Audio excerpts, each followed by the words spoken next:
இந்த விக்னேஷும் அவங்க அம்மா வேதவள்ளி 2 பேருமே இங்கே மாஸ் என்ட்ரி கொடுத்து அவங்க செய்ய வேண்டிய காரியத்தை சூப்பராகவே செஞ்சுட்டு போயிட்டாங்க அப்படின்னு தான் சொல்லணும். அதாவது அவங்க எதை நினச்சி இந்த வீட்டுக்குள்ளே காலடி எடுத்து வச்சாங்களோ அந்த ஒரு விஷயம் இப்போது வெளியே வந்துடுச்சு. அதாவது இப்போ வந்து போதுன்னா நம்ம தேவி அந்த பத்திரத்தில் சைன் போட்டது இது எல்லாமே வந்து போதுன்னா இப்போது அவங்க சிறப்பாக செயல்படுத்தி முடிச்சுட்டு போயிட்டாங்க.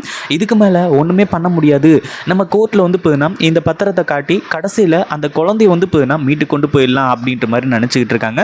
அதாவது என்னதான் அந்த குழந்தைய வந்து போதுன்னா இவங்க கூட்டிகிட்டு போனாலுமே கூட அந்த குழந்தைய சந்தோஷமாக பார்த்துக்க முடியுமா அப்படின்னு கேட்டிங்கன்னா கண்டிப்பாக வந்து போதுன்னா அதுக்கான ஒரு வாய்ப்பே கிடையாது அப்படின்னு தான் சொல்லணும். அதே மாதிரி இப்போ என்னாச்சு அப்படின்னு பார்த்தீங்கன்னா நம்ம அன்புக்கு இங்கே நடந்த விஷயம் எதுவுமே தெரியாது. ஏற்கனவே இந்த விக்னேஷ் வந்து போதுன்னா இங்கே வந்திருந்ததில்ல. அது மட்டும் இல்லாமல் இப்போ வந்து போதுன்னா விக்னேஷ் இருந்துட்டு நம்ம தேவி கிட்ட பேசுனது, தேவி கூட அந்யுன்யமாக இருந்தது, இனிமேல் தேவி தான் வாழ்க்கை அப்படின்ற மாதிரி சொன்னது, இது எல்லாமே அன்புக்கு ரொம்பவே சந்தோஷமாக இருந்துட்டு இருந்துச்சு. இப்படி சந்தோஷமாக இப்போது போலீஸ் வேலைக்கு வந்து போயிட்டு ரிட்டன் வீடு திரும்பி வந்தவருக்கு இப்படி ஒரு ஷாக்கிங்கான நியூஸ் காத்துக்கிட்டு இருக்கோம் அப்படின்னு எதிர்பார்க்கவே இல்லை. என்னாச்சு அப்படின்னு பார்த்தீங்கன்னா இப்போது நம்ம விக்னேஷ் இருந்துட்டு இந்த மாதிரி வந்து பண்ணார் அப்படின்ற விஷயத்த கண்டிப்பாக அன்பு கிட்ட சொன்னால் அன்பு நம்பவே மாட்டார். ஏன்னா அந்தளவுக்கு வந்து பார்த்தீங்கன்னா ப்ரீ பிளான்டாக வந்து ஸ்கெட்ச் போட்டு இவ்வளோ பெரிய விஷயத்த செய்வாங்கன்னு சொல்லிட்டு கொஞ்சம் கூட எதிர்பார்க்கல அப்படின்ற மாதிரி வந்து சொல்லி பயங்கரமாக அன்பு வந்து பார்த்தீங்கன்னா இப்போது அதிர்ச்சி ஆக போகிறாரு. அதாவது நம்ம அன்பு வந்து பார்த்தீங்கன்னா அப்படியே வரும்போது எல்லாருமே வந்து பார்த்தீங்கன்னா அப்படியே நின்றுட்டு இருக்காங்க. அந்த ஒரு டைமில் என்னாச்சு ஏதாச்சு அப்படின்ற மாதிரி விசாரிச்சுட்டு இருக்காங்க. அப்போ தான் வந்து பார்த்தீங்கன்னா விக்னேஷ் வந்து பேசுனது அதே மாதிரி எல்லாத்தையுமே வந்து என்ன நம்ம ஷாலினி சொல்கிறாங்க, என் அண்ணன் இவ்வளோ கேவலமாக நடந்துக்குவான் அப்படின்னு சொல்லிட்டு நான் கொஞ்சம் கூட எதிர்பார்க்கல அன்பு. அதுவும் ரொம்ப நல்லவன் திருந்திட்டவன் மாதிரியே வந்து நான் அவன் வந்தான். அது மட்டும் இல்லாமல் நான் வந்து என்ன நினச்சேன்னா அவன் உண்மையிலே திருந்திட்டு போல இனிமே தேவி அண்ணியோட வாழ்க்கை வந்து என் அண்ணன் கூட சந்தோஷமாக அமையும் அப்படின்ற மாதிரி நினச்சிக்கிட்டு இருந்தேன். ஆனால் அவன் இவ்வளோ கொடூரமாக இவ்வளோ கேவலமான வேலையை செய்வான் அப்படின்னு சொல்லிட்டு நான் கொஞ்சம் கூட எதிர்பார்க்கவே இல்லை. அந்தளவுக்கு வந்து இப்போது இவன் எங்கள் அண்ணன் வந்து எல்லாத்தையுமே இது பண்ணிட்டு போயிட்டான். அது மட்டும் இல்லாமல் தேவி கிட்ட வந்து அந்த பத்திரத்தில் அதுலையுமே சைன் வாங்கிட்டு போயிட்டான் அப்படின்ற மாதிரி வந்து சொல்கிறாங்க. இதை கேட்ட உடனே வந்து என்ன பண்ணுறது ஏது பண்ணுறது அப்படின்னு சொல்லிட்டு ஒன்றுமே புரியல அன்புக்கு. என்ன சொல்கிற ஷாலினி, அதாவது நம்ம கையல் கிட்ட கேட்குறாங்க, தேவி கிட்ட கேட்குறாங்க, அதாவது ஷாலினி சொல்கிறது உண்மையா, விக்னேஷ் இவ்வளோ கேடு கெட்டவரா, இப்படி வந்து பண்ணிட்டு போனாரா, இப்படி வந்து அந்த பத்திரத்தில் சைன் வாங்கிட்டு போனாரா அப்படி இப்படின்ற மாதிரி வந்து கேட்டு அதை கன்ஃபார்ம் பண்ணதுக்கப்புறமா இதுக்கப்புறம் நான் விக்னேஷை சும்மா விட போகிறது கிடையாது, இத்தனை நாளாக என்னைக்காச்சும் ஒரு நாள் மனசு மாறி வந்து தேவியை ஏற்றுக்குவார் அப்படின்ற மாதிரி நினச்சிக்கிட்டு நான் வந்து பொறுமையாக இருந்துக்கிட்டு இருந்தேன்.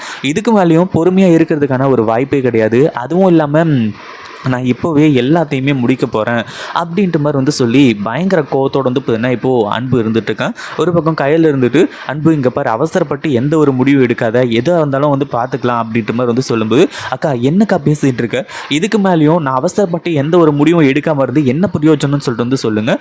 ஏன்னா இத்தனை நாளாக என்னைக்காச்சும் ஒரு நாள் விக்னேஷ் மாமா வருவார் அப்படின்ற மாதிரி சொன்னீங்க. அவர் வந்தார், ஆனால் வந்தவர் என்ன காரியத்தை செஞ்சுட்டு போகிறாரு அப்படின்றத நீங்களே பார்த்தீங்கல்ல. இதுக்கு மேலே ஏதாச்சும் வந்து சொல்கிறதுக்கு இருக்கா அப்படின்ற மாதிரி வந்து கேட்க ஆரம்பிச்சுறாங்க. ஒரு பக்கம் வந்து என்ன பண்ணுறது, கொஞ்சம் பொறுமையாக அன்பு, இது வந்து தேவி வாழ்க்கை சம்மந்தப்பட்ட விஷயம் மட்டும் இல்லை, இப்போது தேவி உயிர் சம்மந்தப்பட்ட விஷயம் ஆயிடுச்சு. ஏன்னா அவங்க நினச்ச மாதிரி அதாவது அந்த குழந்தைய வந்து நம்ம கிட்டேருந்து பிரித்தாங்க அப்படின்னா கண்டிப்பாக அது மிகப்பெரிய ஒரு இதில் கொண்டு போய் விட்டுரும்.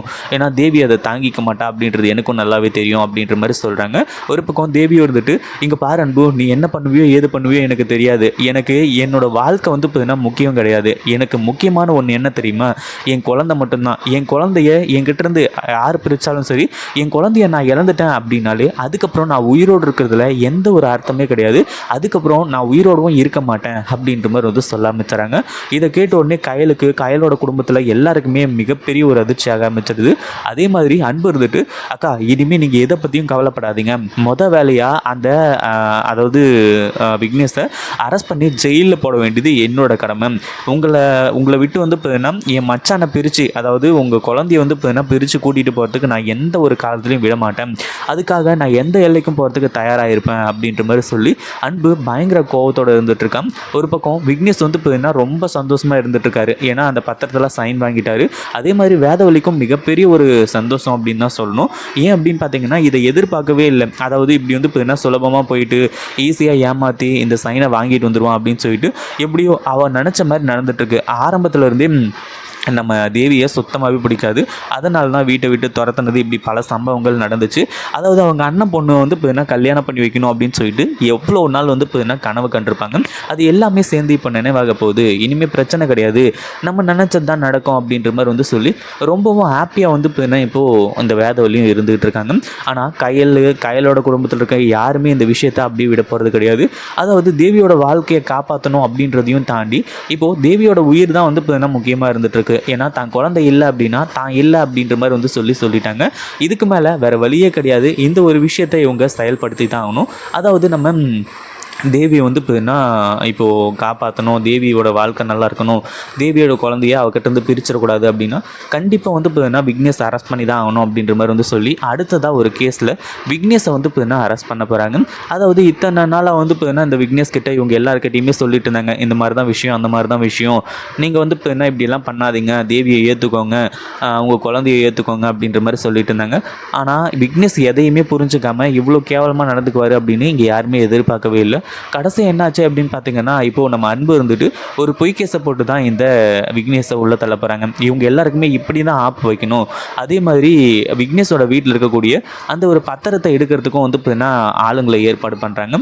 ஏன்னா அந்த பத்திரம் தான் ரொம்ப முக்கியம். அது மட்டும் இந்த கோர்ட் இயரிங் அன்னைக்கு அந்த பத்திரத்தை கொண்டு போய் இந்த மாதிரி வந்து தேவிக்கு வந்து பார்த்தீங்கன்னா குழந்தைய பார்த்துக்கிறதுல விருப்பம் இல்லையா, அவளால் பார்த்துக்க முடியாதான், அதனால் என்கிட்ட ஒப்படைச்சிட்டா அப்படின்ற மாதிரி சொல்லி அந்த பத்திரத்தை கொடுத்தாங்க அப்படின்னா கடைசியில் தேவியோட குழந்தைய இந்த கோர்ட்டு வந்து பார்த்தீங்கன்னா விக்னேஷ் கிட்ட ஒப்படைச்சிடும். அதுக்காக அந்த பத்திரம் இருக்கக்கூடாது. ஏன்னா அதில் தானே சைன் போட்டிருக்காங்க. அப்படி இருக்கும்போது அந்த சைன் போட்ட பத்திரத்தை வந்து பார்த்தீங்கன்னா முதல்ல அங்கேருந்து வாங்கணும், எடுக்கணும் அப்படின்ற மாதிரி வந்து சொல்லி ஒரு பயங்கரமான ஸ்கெட்ச் வந்து போடுறாங்க.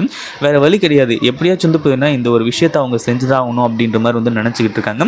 இன்னொரு பக்கம் இப்போது நம்ம இவங்க அதாவது அன்பு இருக்கார் இல்லையா, அவர் வந்து பார்த்தீங்கன்னா மாஸ் என்ட்ரி கொடுத்து இந்த விக்னேஷை அரெஸ்ட் பண்ணுறதுக்கு ரெடியாக இருந்துட்டு இருக்காங்க. அந்த ஒரு டைமில் தான் வந்து பார்த்தீங்கன்னா இப்போது உள்ள ஒருத்தன் வந்து அந்த பத்திரத்தை எடுக்கிறதுக்காக பார்க்குறான்.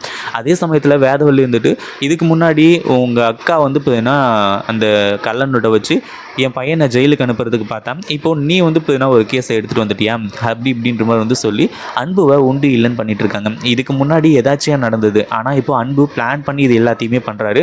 தன்னோட அக்காவோட வாழ்க்கையை காப்பாற்றுறதுக்காகவும் அதாவது தன்னோட அக்காவோட குழந்தையை காப்பாற்றுறதுக்காகவும் இந்த மாதிரி ஒரு ஏற்பாடை செஞ்சு வச்சுருக்காங்க.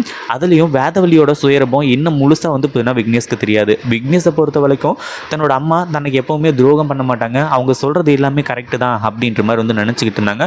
ஆனால் இனிமே தான் வந்து பார்த்தீங்கன்னா எல்லா உண்மையுமே தெரிய வரப்போகுது.